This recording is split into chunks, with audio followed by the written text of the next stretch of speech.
So you want to know why the vast majority of sales telephone calls do and will end up in failure. Because surprisingly, it's got very, very little to do with the words that you actually say, but more to do with how you say them. So this video, we're going to concentrate on voice tonality. Now, I'm not trying to change anyone's regional accent, but what I am going to concentrate on is the very last word of any given sentence. How you finish that sentence and the tonality you take with that last word will determine either success or failure of that call. So first of all, let's go through the 3 voice tones that I want to consider during this video. Firstly, we have something called the questioning tone. Secondly, we have something called the statement tone. And then finally, we have something called the command tone. Now, one of those, I promise you, is an absolute disaster if you're looking to influence and persuade someone. So number 1, let's look at the questioning tone. Now, I'm very lucky in the fact that my natural tonality doesn't really allow me to use the questioning tone very often. But I've been doing this for such a long time now that I can start to introduce it. Now, at the end of my sentences, can you hear that slightward inflection upwards? Now, if I carry on talking like this for very much longer, it will start to annoy you. But the most important thing for you is to notice that whilst I'm using the questioning upward inflection, notice how my credibility goes down and the quality of this video also goes down with it. Can you hear the vast difference between how I'm speaking now and how I'd normally speak? The questioning tone is an upward inflection, but it only is in relation to the last word on any given sentence. So let me describe why people use this upward voice tone and why it is such a disaster. The upward voice tone is used when you're feeling unfamiliar or uncomfortable with the topic or the situation that you find yourselves in. Now, naturally, if you are presenting to a managing director for the very first time and you're fairly new to the role, then of course you're going to be nervous and you're fairly unfamiliar with the subject that you're talking about. Now, your brain will compensate for this, and out of nowhere, you'll start to talk with an upward inflection to try and hide the fact that you're feeling uncomfortable. But in actual fact, you're doing nothing of the sort, and in fact, it works in the opposite way. Now, there is a second reason as well. Now, people tend to use the upward voice tone as a way of deceit. If they're lying to you, generally speaking, their brain will compensate for this and they'll start to use an upward voice tone. And if we go back to the first reason, the reason why they use upward voice tone when they're lying to you is because they're unfamiliar with the topic, and not only that they're uncomfortable with the situation that you find themselves in. So, imagine this. You're a prospect and you get a call from a call center, and the person on the other end of the phone is talking like this all the time, and we've got the best products, the best ideas, the best strategies for you. Now, the managing director or the CEO of this company has probably never been taught this ever. However, if they have a feeling that they believe that you are uncomfortable with what you're saying, you're unfamiliar with the topic that you're trying to talk to them about, or potentially that you're lying and being deceitful to them, is there any reason why this person would want to go ahead with you or book an appointment? Well, of course not. And the earlier this happens during your call, the sooner that call will end in failure. So number 2 is the statement tone. Now, this is a flat tone. It's a tonality that, generally speaking, people would recognize as a monotone voice. Now, I'm not going to concentrate on this for very long because, as you can well imagine, if you are talking like this and there is no inflection in your voice whatsoever, then it's not the most conducive and it's not the one that's going to persuade or influence people. Okay, let's move on to number 3, and number 3 being the command tone. Now, this is just a gentle tailing off of a sentence, the last word of the sentence, in a downward direction. Now, this is how I would normally speak, and if you listen to my natural tonality, it does go down at the end of a sentence ever so slightly. Now, I need to prove to you as to how this works in a selling or a persuasive situation.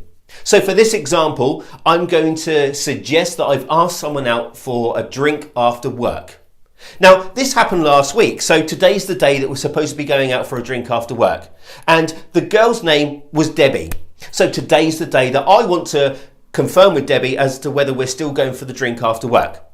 So listen to how I might go about getting her to say yes or no. So Debbie, are we still going out for that drink tonight? Now, I naturally finished that off with my natural tonality, which was the command tone. Notice the massive difference if I start to utilise the questioning tone. Debbie, are we still going out for that drink tonight? Can you hear that? Can you hear the hopefulness in the tonality?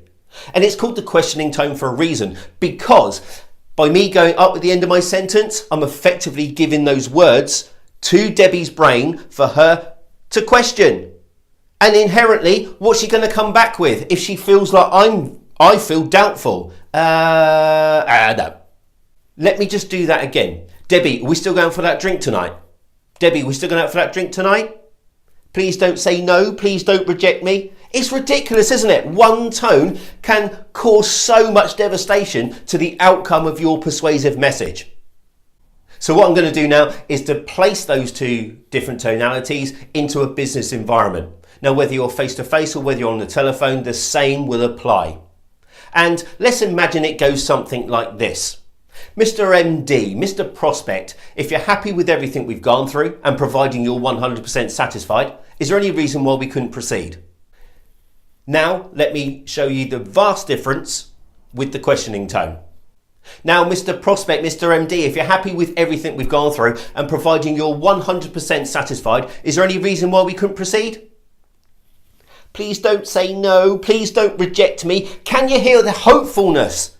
There's no commitment. There's no confidence. It's the questioning tone. So effectively what I'm doing is I'm giving those words, giving that statement to the prospect's brain for them to consider. And again, inherently, they're going to come back with, I want to think about it.